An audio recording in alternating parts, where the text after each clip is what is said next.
Hello everyone, welcome to WS Cube Tech channel. My name is Ayushi Jain and welcome to our episode 7 of our Lead Code SQL 50 question series जहाँ पे आज हम 7th question के बारे में बात करने वाले हैं लीड कोड के ऊपर।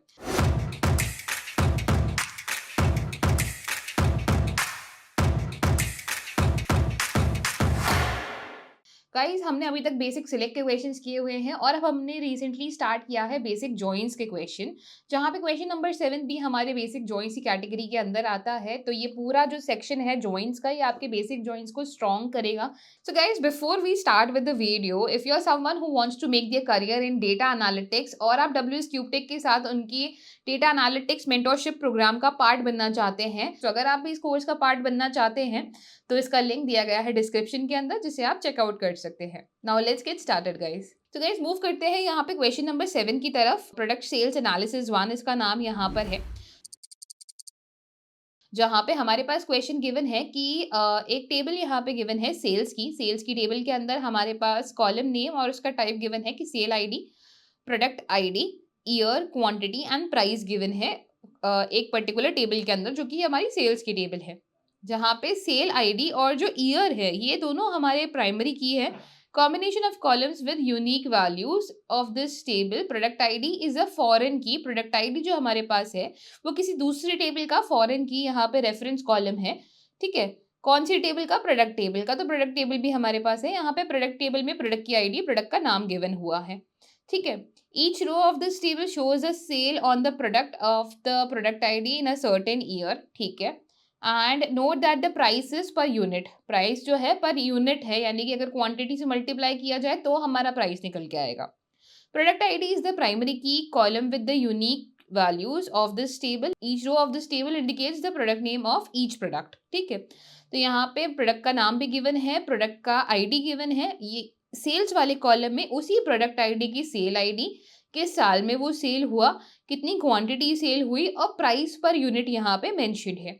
अब इसके बाद हमें क्या करना है? We need to write a solution to report the product name, year, price for each sale ID in the sales table. हमें यहाँ पे क्या निकालना है? सेल्स टेबल के अंदर जो भी हमारी सेल आईडी है, हर सेल आईडी का प्रोडक्ट नेम, ईयर और उसका प्राइस निकालना है।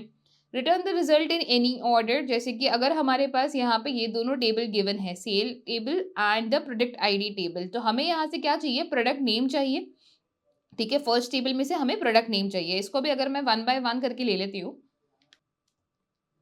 तो एक टेबल हमने यहाँ पे ले ली है और इसकी सेकेंड टेबल मैं यहाँ से पिक कर लेती हूँ। ठीक है, एंड गाइज हमें यहाँ पे रिजल्ट में क्या चाहिए? प्रोडक्ट नेम चाहिए, ईयर चाहिए एंड प्राइस चाहिए। ठीक है, अब इसके लिए पहले यहाँ पे आगे डिस्कस करते हैं कि हमें यहाँ पे चाहिए product year, product name and उसका प्राइस।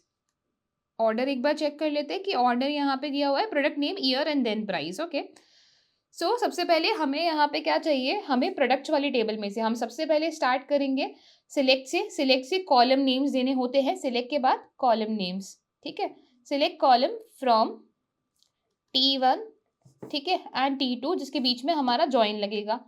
तो हमने यहाँ पे कॉलम्स ले लिए हैं। ठीक है, इसको दोबारा एक बार लिख लेते हैं, UMN। ठीक है, हमें यहाँ पे क्या क्या चीज़ें चाहिए? हमें चाहिए कॉलम नेम के अंदर सबसे पहला कॉलम प्रोडक्ट टेबल का product name, so P table का product name, comma sales table का ईयर, कॉमा सेल्स टेबल का प्राइस। ठीक है, ये 3 कॉलम्स हमें यहाँ पे चाहिए फ्रॉम T1। क्योंकि हमें कॉमन डेटा ही चाहिए, कोई नल वैल्यूज नहीं चाहिए, तो हम यहाँ पे सिंपल जॉइन यानी कि इनर जॉइन को लगा सकते हैं। दोनों में कॉमन क्या है जिसके बेसिस पे ये जॉइन लगे? हमारे पास यहाँ पे भी प्रोडक्ट आईडी है और हमारे पास यहाँ पे भी प्रोडक्ट आईडीज गिवन है, जिनके बेसिस पे ये जॉइन लगा के दिया जा सकता है। इन प्रोडक्ट आईडीज के बेसिस पे ये जॉइन लगा सकते हैं हम लोग। बट अब यहाँ पे एक चीज और गिवन है हमारे पास क्वेश्चन के अंदर, कि जैसे आप यहाँ पे नोटिस करेंगे कि सैमसंग का डिटेल है, जो हमारे पास यहाँ पे आउटपुट है उसमें सैमसंग का डिटेल नहीं आ रहा है। क्यों नहीं आ रहा है सैमसंग का डिटेल? क्योंकि सैमसंग की वैल्यूज ही यहाँ पर गिवन नहीं है। ठीक है, सैमसंग की वैल्यूज हमारे पास यहाँ पे गिवन नहीं है, इस वजह से हमारे पास सैमसंग की डिटेल्स भी नहीं आ रही है। इधर तो सैमसंग है बट सैमसंग की सेल्स हमारे पास नहीं हुई है। तो नोकिया की सेल आई है, एप्पल की सेल आई है और नोकिया की सेल 2 बार हमारे पास हुई है, 2008 की अलग है, 2009 की अलग है। देयरफॉर आउटपुट में भी ये हमें 5000, 5000 और 9000 की तरह दिखाई देगा। ठीक है? तो ये 3 चीज़ें हमें यहाँ पे निकाल के देनी हैं। इसके लिए हम लोग यहाँ पे सबसे पहले स्टार्ट करते हैं विद द बेसिक क्वेरी कि सबसे पहले हम लोग लिखेंगे सिलेक्ट। सिलेक्ट में हमें क्या चाहिए? सबसे पहली चीज़ प्रोडक्ट का नाम इज़ रिक्वायर्ड, सो प्रोडक्ट्स वाली टेबल से product underscore name, comma. Second हमारे पास है सेल्स टेबल। सेल्स टेबल में से ईयर हमें यहाँ पे चाहिए, कॉमा सेल्स टेबल में से ही हमें प्राइस भी चाहिए। ठीक है? सेल्स टेबल में से ही हमें प्राइस भी चाहिए। तो प्रोडक्ट नेम, ईयर और प्राइस चाहिए। फ्रॉम आप कोई भी टेबल यहाँ पे पहले ले सकते हो क्योंकि हम लोग यहाँ पे इनर जॉइन का यूज़ करने वाले हैं। दूसरी टेबल हमने यहाँ पे लगा दी सेल्स की। अब दोनों के अंदर हमारे पास यहाँ पे कॉमन क्या है? इधर हमारे पास प्रोडक्ट की आईडी है और दूसरी टेबल के अंदर भी प्रोडक्ट आईडी है। तो on product dot product underscore ID is equals to sales dot product underscore ID. ऐसा करके अगर हम यहाँ पे इसे छोड़ देते हैं, ठीक है, और वापस से इसको अगर मैं यहाँ पे रन कराती हूँ to check whether we are getting the correct answers और नॉट, तो हमारा केस यहाँ पे एक्सेप्ट हो चुका है और हमारे आउटपुट में भी नोकिया एंड एप्पल लिखा हुआ आ रहा है जो कि हमारा एक्सपेक्टेड आउटपुट भी था। इसको अगर हम लोग सबमिट करेंगे तो सबमिट करने पे भी हमारा आंसर यहाँ पे चला जाएगा। बेसिकली हमने यहाँ पे क्या किया है, अगर डिस्क्रिप्शन पे वापस आते हैं तो 2 टेबल्स हमारे पास गिवन थी, दोनों में से डेटा चाहिए था।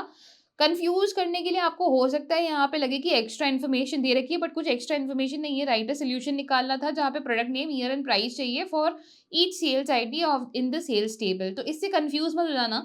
यहाँ पे सिर्फ इतना सा ही करना है कि हर सेल आईडी का हमें डेटा चाहिए। इसका मतलब यहाँ पे क्या होगा कि हमारे पास प्रोडक्ट का नेम आएगा, प्रोडक्ट की ईयर आएगी, प्रोडक्ट की प्राइस निकल के आएगी। जो नहीं है वो नहीं निकल के आएगा क्योंकि सैमसंग यहाँ पे नहीं था, तो सैमसंग का डेटा चाहिए भी नहीं था आउटपुट के अंदर। उन्होंने जैसे हमने पिछला क्वेश्चन जो किया था वहाँ पे बोला गया था कि डेटा सारा चाहिए, नहीं हो तो नल ला देना। बट यहाँ पे ऐसा कुछ नहीं बोला गया, हमें सिर्फ उन्हीं का डेटा चाहिए जो कि सेल्स हुई हैं। जो सेल नहीं हुई है उनका डेटा नहीं चाहिए था, इसलिए हमने यहाँ पे इनर जॉइन का यूज़ किया है। और इनर जॉइन में आप चाहें तो लिख सकते हो यहाँ पे इनर जॉइन, तो भी बात एक ही होगी। और सिर्फ यहाँ पे जॉइन लगाते हो तो बाय डिफ़ॉल्ट जब जॉइन लगाते हैं तो वो भी इनर जॉइन ही कहलाता है। होपफुली ये यहाँ पे क्लियर है। एंड अगेन इसका भी जो सॉल्यूशन है वो मैं आपके पास आपके क्वेश्चंस के अंदर आपकी लीड कोड की रिपॉजिटरी के अंदर ऐड कर देती हूँ। And so does the name of the question, ताकि इसको ढूंढना काफ़ी आसान हो जाए। And once this is done हम कमिट चेंजेस पे यहाँ पे क्लिक कर देंगे, कमिट चेंजेस, या ये हमारे पास यहाँ पे हुआ। ओके, सो होपफुली ये यहाँ पे क्लियर है कि हमने किस तरह से ये क्वेश्चन को सॉल्व किया है। क्वेश्चन की प्रॉब्लम स्टेटमेंट क्लियर है, कैसे सोल्यूशन निकालना है वो क्लियर है, एंड कैसे सोल्यूशन लिखा है होपफुली वो भी यहाँ पे क्लियर है। तो अगर आपको ये वीडियो पसंद आई है तो ज़रूर लाइक, शेयर एंड सब्सक्राइब करें। Stay tune for more such videos. Thank you for watching.